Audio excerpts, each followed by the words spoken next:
Hi friends, आज हम लोग देखेंगे पार्ट 2 ये इस पोएम का नो मेन आर फॉरेन। इसका हम लोग जो है पार्ट 2 देखेंगे। इसमें पीछे जो पढ़े थे उसका 2 स्टेंजा छूटा हुआ था, ठीक है ना, उसको हम लोग देखते हैं। आगे पोइट कह रहे हैं कि let us remember whenever we are told to hate our brothers it is our selfs. देखिए यहाँ पे बोला जाता है, यह एक बात याद रखिए, whenever we are told, जब कभी भी हम लोग को ये बोला जाता है कि हेट करने के लिए अपने ब्रदर से, अपने भाई से, तो समझ जाइए आप अपने खुद से हेट कर रहे हैं। क्योंकि भाई से हेट करना अच्छी बात है, नफरत नहीं करना है, प्यार से रहना है, पीसफुली रहना है, ठीक है ना। और ये चीज जो है हम लोगों को दिमाग में भर दिया है न्यूज चैनल वाला, ठीक है ना, न्यूज चैनल वाला हिंदू मुस्लिम कर करके भर दिया है, ठीक है ना। ये सब नहीं होना चाहिए हम लोगों के साथ। अगर हो रहा है तो इसको नहीं करिए, ठीक है ना। दैट वी शैल डिस्पोजेस, देखिए इस मैंने इसका हिंदी लिख दिया है क्योंकि ये वर्ड थोड़ा ये था।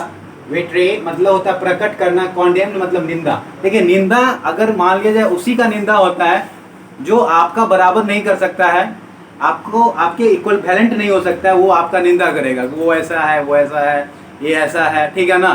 तो निंदा किसी व्यक्ति का वही व्यक्ति करता है जो आपसे पीछे होता है, जो आपसे पीछे चलता है, जो आपसे कम है, वो आपका निंदा करेगा। निंदा वो नहीं करेगा जो आपसे अच्छा है, बेहतर है, ठीक है ना। आपसे कम वाला कहेगा कि उसको पढ़ाने कहाँ आता है, ठीक है ना। आपसे कम, उसको कुछ अवे नहीं करता है। जो आपसे कमजोर रहेगा पढ़ने में वो कहेगा उसको कुछ अवे नहीं करता, लेकिन आपसे तेज रहेगा पढ़ने में कहेगा हाँ उसको आता है। इसलिए कहा गया है एक सूरवीर जो होते हैं ना व्यक्ति, वो दूसरे सूरवीर व्यक्ति का प्रशंसा ही करेंगे, ठीक है ना। एक जगह रामायण में है कि श्री रामचंद्र जी कहते हैं, ठीक है ना, कि नहीं रावण कहता है कि राम कहीं मतलब कोई उसका मंत्री कहता है राम कहीं बगल से मतलब चुपके आक्रमण ना कर दे। तो रावण ये कहता है कि नहीं, राम ऐसा नहीं कर सकता है, राम वीर है, ठीक है ना। कहने का मतलब ये कि रावण भी एक योद्धा था, अच्छा योद्धा, और राम भी अच्छा योद्धा थे। तो कहने का मतलब एक सही योद्धा जो एक महान आदमी है ना, वही दूसरे महान आदमी का प्रशंसा कर सकता है, ठीक है ना। जो अगर निंदा कर रहा है किसी का, इसमें और कुछ नहीं है ना। ये देख लीजिएगा एजोनेंस और कॉन्सोनेंस भी होता है। कॉन्सोनेंस किसको कहते हैं, ये रहा है लड़का, कॉन्सोनेंस किसको कहते हैं वो ध्यान दो। कॉन्सोनेंस वो होता है जो, ठीक है ना, ए ई आई ओ यू को छोड़ करके, वॉवेल को छोड़ करके कॉन्सोनेंट लेटर का, एक ही कॉन्सोनेंट लेटर का 3 से ज्यादा बार प्रयोग होता है, तब उसको क्या कहते हैं, कॉन्सोनेंस, ठीक है ना। तो इसमें consonant, it is the human earth that, देखिए इसमें भी है दैट का पहला लेटर टी, दैट का पहला लेटर टी और द का पहला लेटर टी, ये दोनों मिल रहा है, इसलिए ये क्या है, हाँ इट का लास्ट में पहला लेटर दिखना होगा, ये टी और ये टी, इसलिए क्या हो जाएगा, ये एलिट्रेशन। कोई दिक्कत, एलिट्रेशन है। यही सब एजोनेंस और कॉन्सोनेंस बहुत जगह है। अब यहाँ पे देखिए ये है रिपीटेशन, नो मैन, नो केवल नो, ये नो जो है वह क्या है, रिपीटेशन है। एक लाइन में एक ही वर्ड का रिपीट 2 बार हो उसको कहते हैं रिपीटेशन, ठीक है ना। तो ये हो गया आपका रिपीटेशन। रिपीटेशन एग्जाम्पल अगर हिंदी में जानना चाहते हैं तो देखिए, नजर को नजर की नजर से न देखो, नजर को नजर की नजर लग जाएगी, नजर को नजर की नजर लग गई तो नजर न कभी नजर आएगी। ये कहाँ कौन सी का एग्जाम्पल है, ये रिपीटेशन का एग्जाम्पल है, ठीक है ना। रिपीटेशन मतलब एक ही वर्ड का रिपीट हो रहा है। देखिए नजर शब्द का रिपीटेशन हो रहा है, नजर को नजर की नजर से न देखो, नजर को नजर की नजर लग जाएगी, नजर को नजर की नजर लग गई तो नजर न कभी नजर आएगी।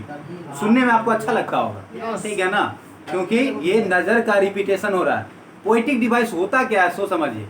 Poetic device is a device which is used to beautify a poem. Poem को सुंदर करने के लिए पोएटिक डिवाइस का यूज किया जाता है, ठीक है ना।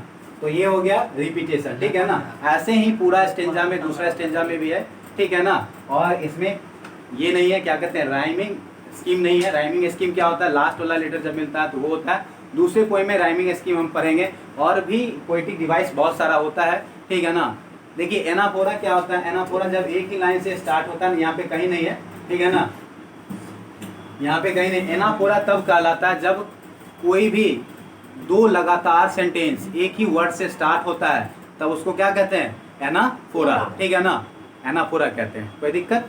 ठीक है। उसके बाद जितना भी पोएटिक डिवाइस उसको हम पढ़ाएंगे जब पोएम आएगा। ठीक है ना। हम कुछ बोलने वाले थे रावण दिया।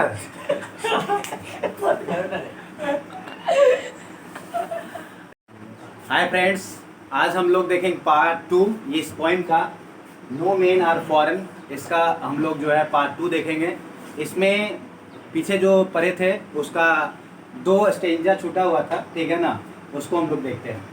आगे पोइट कह रहे हैं कि let us remember whenever we are told to hate our brothers it is ourselves।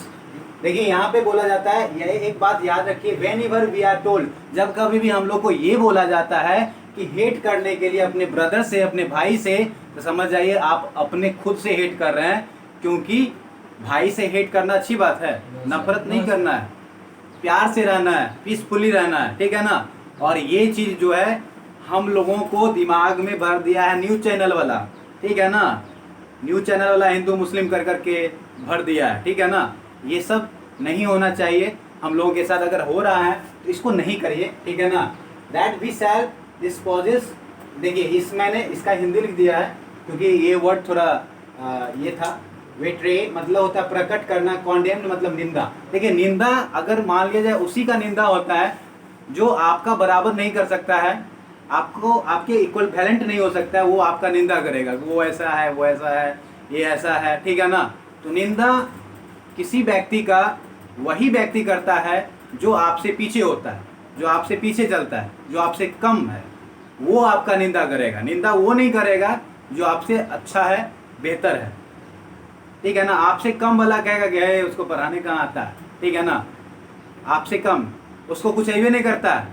जो आपसे कमजोर रहेगा पढ़ने में वो कहेगा उसको कुछ अवे नहीं करता, लेकिन आपसे तेज रहेगा पढ़ने में कहेगा हाँ उसको आता है। इसलिए कहा गया है एक सूरवीर जो होते हैं ना व्यक्ति, वो दूसरे सूरवीर व्यक्ति का प्रशंसा ही करेंगे। ठीक है ना। एक जगह रामायण में है कि श्री रामचंद्र जी कहते हैं, ठीक है ना, कि नहीं रावण कहता है कि राम कहीं मतलब कोई उसका मंत्री कहता है राम कहीं बगल से मतलब चुपके आक्रमण ना कर दे। तो रावण ये कहता है कि नहीं, राम ऐसा नहीं कर सकता है, राम वीर है। ठीक है ना। कहने का मतलब ये कि रावण भी एक योद्धा था, अच्छा योद्धा, और राम भी अच्छा योद्धा थे। तो कहने का मतलब एक सही योद्धा जो एक महान आदमी है ना, वही दूसरे महान आदमी का प्रशंसा कर सकता है। ठीक है ना। जो अगर निंदा कर रहा है किसी का, इसमें और कुछ नहीं है ना। ये देख लीजिएगा, एजोनेंस और कॉन्सोनेंस भी होता है। कॉन्सोनेंस किसको कहते हैं? ये रहा है लड़का। कॉन्सोनेंस किसको कहते हैं वो ध्यान दो। कॉन्सोनेंस वो होता है जो, ठीक है ना, ए ई आई ओ यू को छोड़ करके, वॉवेल को छोड़ करके कॉन्सोनेंट लेटर का, एक ही कॉन्सोनेंट लेटर का 3 से ज्यादा बार प्रयोग होता है, तब उसको क्या कहते हैं? कॉन्सोनेंस। ठीक है ना। तो इसमें consonant, it is the human earth that, देखिए इसमें भी है, दैट का पहला लेटर टी, दैट का पहला लेटर टी और द का पहला लेटर टी, ये दोनों मिल रहा है, इसलिए ये क्या है? हाँ, इट का लास्ट में पहला लेटर दिखना है, ये टी और ये टी, इसलिए क्या हो जाएगा? ये एलिट्रेशन। कोई दिक्कत? एलिट्रेशन है। यही सब एजोनेंस और कॉन्सोनेंस बहुत जगह है। अब यहाँ पे देखिए ये है रिपीटेशन। नो मैन, नो केवल नो, ये नो जो है वह क्या है? रिपीटेशन है। एक लाइन में एक ही वर्ड का रिपीट 2 बार हो उसको कहते हैं रिपीटेशन। ठीक है ना। तो ये हो गया आपका रिपीटेशन। रिपीटेशन एग्जांपल अगर हिंदी में जानना चाहते हैं तो देखिए, नजर को नजर की नजर से न देखो, नजर को नजर की नजर लग जाएगी, नजर को नजर की नजर लग गई तो नजर न कभी नजर आएगी। ये कहाँ कौन सी का एग्जांपल है? ये रिपीटेशन का एग्जांपल है। ठीक है ना। रिपीटेशन मतलब एक ही वर्ड का रिपीट हो रहा है। देखिए नजर शब्द का रिपीटेशन हो रहा है। नजर को नजर की नजर से न देखो, नजर को नजर की नजर लग जाएगी, नजर को नजर की नजर लग गई तो नजर न कभी नजर आएगी। सुनने में आपको अच्छा लगता होगा। ठीक है ना, क्योंकि ये नजर का रिपीटेशन हो रहा है। पोएटिक डिवाइस होता क्या है सो समझिए। Poetic device is a device which is used to beautify a poem. Poem को सुंदर करने के लिए पोएटिक डिवाइस का यूज किया जाता है। ठीक है ना। तो ये हो गया रिपीटेशन। ठीक है ना। ऐसे ही पूरा स्टेंजा में, दूसरा स्टेंजा में भी है ठीक है ना। और इसमें ये नहीं है, क्या कहते हैं, राइमिंग स्कीम नहीं है। राइमिंग स्कीम क्या होता है, लास्ट वाला लेटर जब मिलता है तो वो होता है। दूसरे पोएम में राइमिंग स्कीम हम पढ़ेंगे, और भी पोएटिक डिवाइस बहुत सारा होता है, ठीक है ना। देखिए एनाफोरा क्या होता है, एनाफोरा जब एक ही लाइन से स्टार्ट होता है, यहाँ पे कहीं नहीं है, ठीक है ना, यहाँ पे कहीं नहीं। एनाफोरा तब कहलाता है जब कोई भी दो लगातार सेंटेंस एक ही वर्ड से स्टार्ट होता है, तब उसको क्या कहते हैं, एनाफोरा, ठीक है ना, एनाफोरा कहते हैं। कोई दिक्कत, ठीक है। उसके बाद जितना भी पोएटिक डिवाइस उसको हम पढ़ाएंगे जब पोएम आएगा, ठीक है ना। हम कुछ बोलने वाले थे, रावण दिया।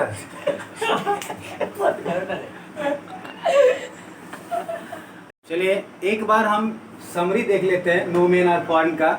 इसमें बस यही बताया गया है कि कोई भी विदेशी जो है वह स्ट्रेंज नहीं है, कोई भी दूसरे देश में भी सन वैसे ही होते हैं जैसे इस देश में होता है। बस यही समझाने का प्रयोग किए हैं कि हम और दूसरे देश के लोग जितने भी हैं सब बराबर, वी ऑल आर इक्वल, इसमें समझाने का प्रयास किया गया है और पोइट के द्वारा, ठीक है ना। और इसमें पोएटिक डिवाइस यूज बहुत ज़्यादा किया गया है और होना भी चाहिए, ठीक है ना। और सारा का एक ही मोटो है, एक ही उद्देश्य है कि ये समझाना कि वी ऑल आर इक्वल, ठीक है ना। हमारा जैसे विदेश मानते, विदेशी कहते हैं, विदेशी देश, दूसरे देश के लोग को हम लोग उस देश के नाम से बुलाते, जैसे पाकिस्तानी, चाइनीज। तो ये नहीं, हम सब जो है एक ही इंसान है, क्योंकि हम लोग का आँख वहीं पे होता है जहाँ उन लोगों का होता है, क्या। तो इसलिए आँख ही नहीं, सब कुछ बॉडी स्ट्रक्चर एक जैसा होता है, ठीक है ना। आपने पीके फिल्म देखा होगा, आमिर खान पूछता है वेयर इज ठप्पा, ठप्पा कहाँ है, मतलब ठप्पा कहाँ है, उस बच्चा को जो टॉर्च बार दिखता है पूरा, ठप्पा कहाँ है भाई, मुस्लिम वाला या फिर हिंदू वाला या फिर कोई भी धर्म वाला, कहाँ है ठप्पा। तो एक्चुअली हम लोग यहाँ पे भगवान गॉड के यहाँ से जब बच्चा आता है, ठीक है ना, उसको जो है हम लोग यहाँ पे हिंदू मुस्लिम सिख ईसाई बना देते हैं, लेकिन एक्चुअली वो ह्यूमन बींग्स बन के आता है। इसलिए इस पोएम में यही समझाने का प्रयास ऑथर ने, पोइट ने किया है। थैंक यू, मिलते हैं फिर अगले वीडियो में, थैंक यू।